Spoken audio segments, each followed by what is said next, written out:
Kelepçeyi var.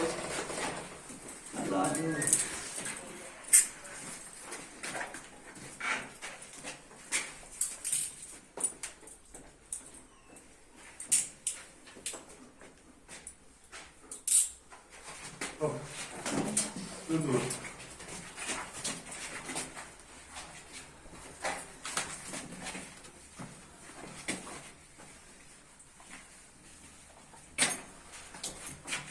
Peki. Başlayalım. Başlayalım. Gel. Gel. Buyur. Gel. Al gel. Çık. Ara. Aferin. Gel. Çık. Ara kızım. Ara. Gel. Diksin. Çık. Ara kızım. Buraya tepki var.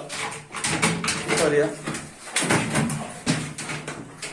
Evet, burada poşet var.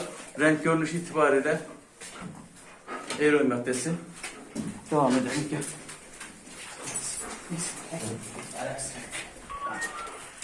Devam et.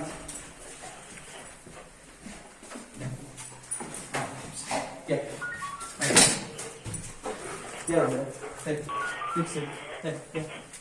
Aksi. Gel. Diksin. Aksi. Hey. Ara. Çekmeceye bakalım. Çekmeceye.